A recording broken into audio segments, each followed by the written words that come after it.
Susanna Vicario has sent in a question about it's a little bit about heat, but if you've listened to previous brews of the coaches, we rambled on about heat for a long time. So pop back to previous episodes about heat training and adaptation. But I'm going to read the whole question for the context of this one is all about DNFing. I ran the 25k UTS race a few weeks ago, and my husband attempted the 50k. He ran it last year, no problem, but this year he DNF'd. A combination of not feeling too well in the morning before he set off, and the horrendous heat. He's really beaten about it, oh buddy, and struggling with it. I'm super happy that I finished mine, but it was just brutal out there with the heat. If you looked at the stats, so many people DNF'd in all the races. So I was just wondering if you could talk about DNF and how to recover mentally from it. Perhaps a question for the coaches. Guys, I need you. I'm sure many people who have run and DNF'd are on the same boat and appreciate it. Also, we maybe talk about the hot weather, which we've done before.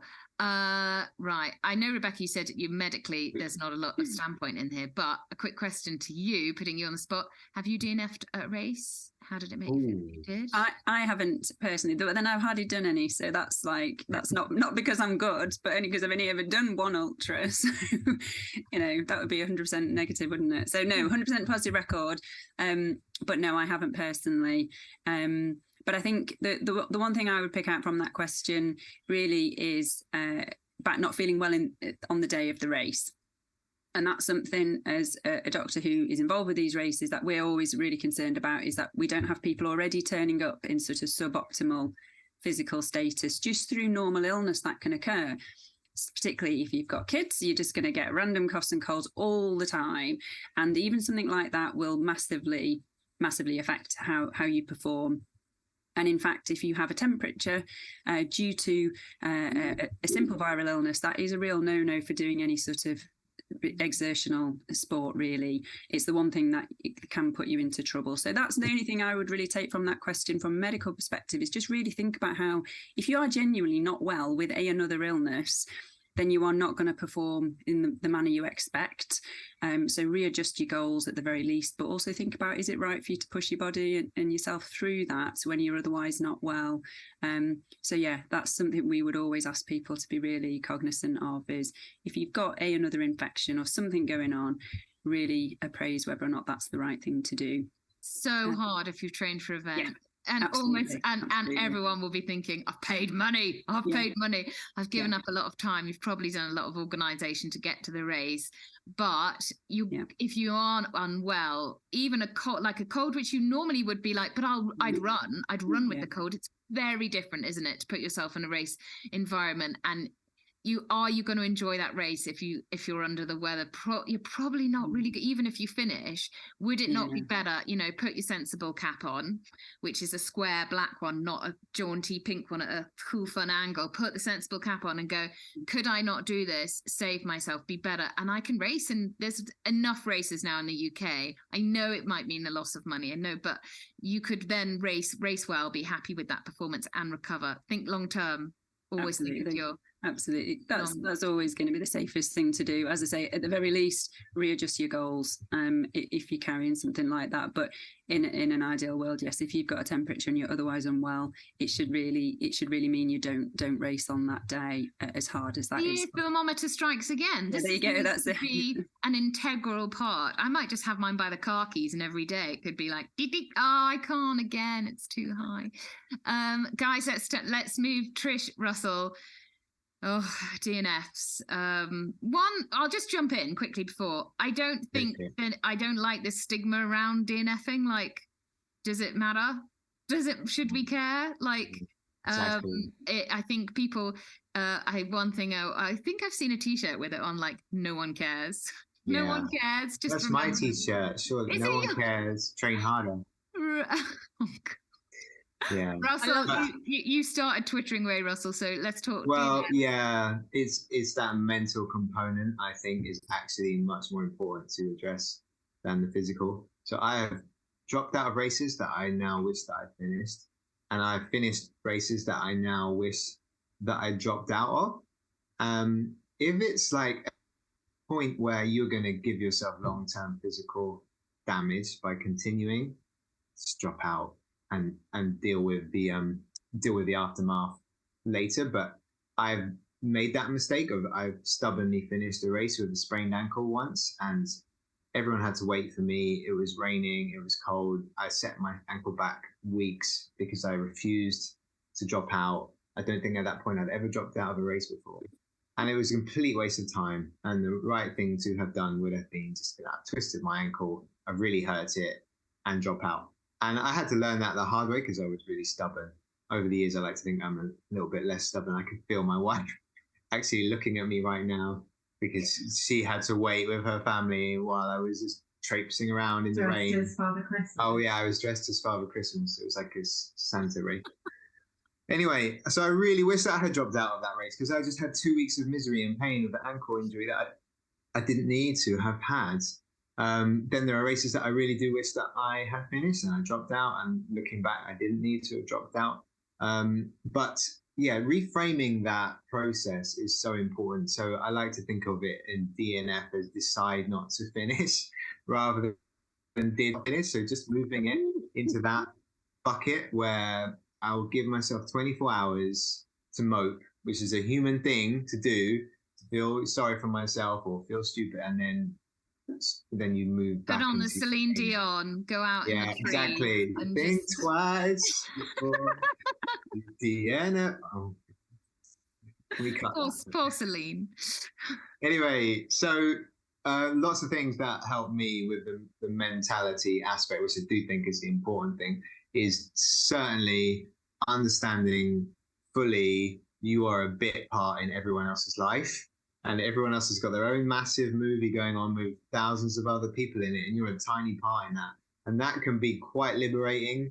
Nobody gives a shit as much as you do. And that's great, because then really you're only battling your own ego, and there's lots of things you can do, starting training, getting back to the next goal. And if there's an injury, it's throwing yourself into rehabbing that and fixing it. If you're unwell, it's recovering, and then actually being proactive about what's next and just not beating yourself up about it. If, fantastic athletes like me have DNF'd, then you've got every right to DNF yourself.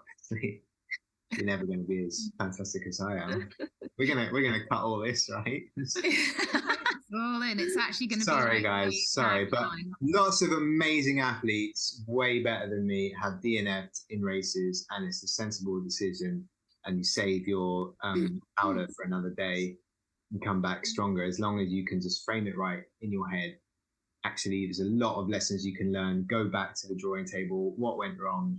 Why did that happen? What were the controllables? What were the uncontrollables? What can I do differently next time? So you make it a growing process, and then think of it that way.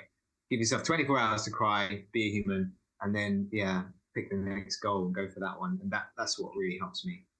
I get asked this kind of question quite a lot, actually, because I'm not a DNF generally when I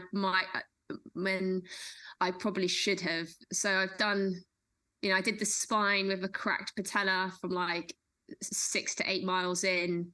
I did the National 3 Peaks, sprained my ankle badly on the second day. I did the ARC with COVID. And that was miserable. I've done quite a lot of miserable things, which I probably should have DNF'd if looking at, if looking at it externally. But I think it all comes down to your why. I've only DNF'd once, and that was in a race, a B race, a race, build race, and that was because I twisted my kneecap very early in. And I knew that I needed the time that I would need in order for that recovery for my A race. So that was a really clear-cut, easy decision. I didn't feel bad about it.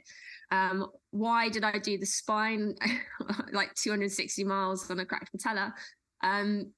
Because I was raising money for a friend. So I think it comes down to your why, and when you've got your why set in your head, actually, whether you DNF or you don't DNF, it's all very clear, because you know why you are there. Like if I was running just a standard race and it was a build race for my A race and I had an issue, I would not stop and hesitate about DNFing, because it doesn't matter. What matters is your why and why you're there, Why is it important to you?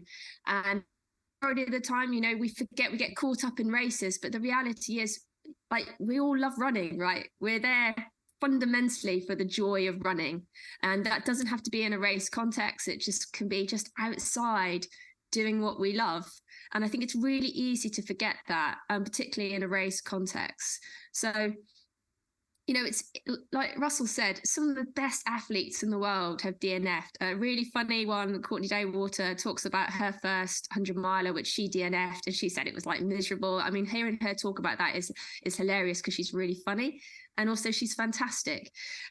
So, you know, don't get caught up in what has happened. Lots of stuff will happen, and there's nothing you can do to change that. What you can do, though, is use those experiences to move forward. But when you move forward, you know, you've got to remember that it's your experiences that give you perspective. And those are all really important, valid foundations for your future. So yes, you've had a DNF, maybe it didn't go your way on the day, but that's a firm foundation now for you going forward, and you only get better moving on firm foundations. So I would just use that as a good brick to put in your foundations. You've got that experience, you know what it's like. It's just a race. At the end of the day, nobody died, you know. And that's, you've got to remember that it's just a race. There are bigger things going on in the world.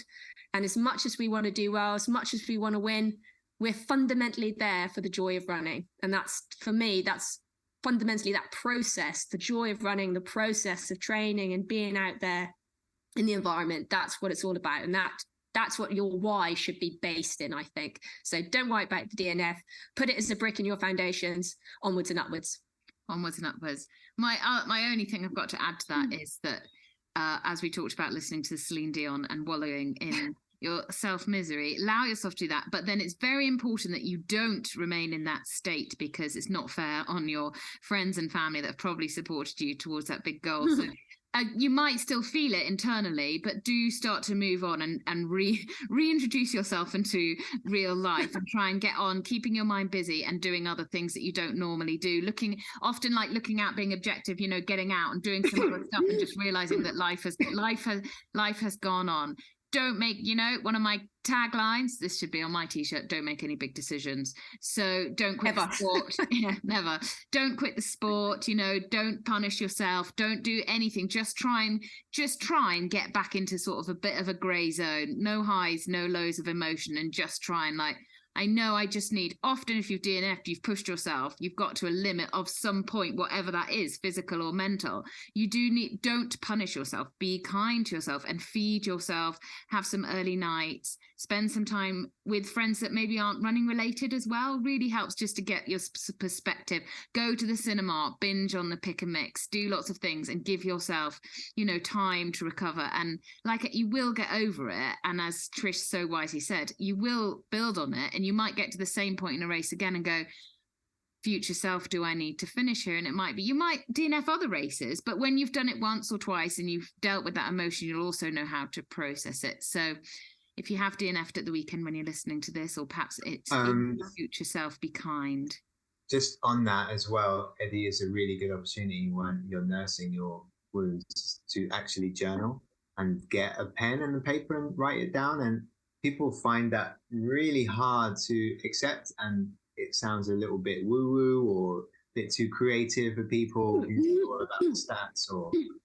But I really feel like the majority of athletes that I get to go through that process, and sometimes I have to force them, kicking and screaming, they come back and they're so happy that they did it, and it's in black and white, and now they've got something tangible that they can move on with and then remember. Because you think you'll remember those lessons, and they do get lost in the sands of time. So while it's still quite fresh, journal, write it down, and keep that journal going as well over the week, because often, like, I get my clients to fill in a race report, but I don't look at it until the end of the week, and I'm like, start typing in it.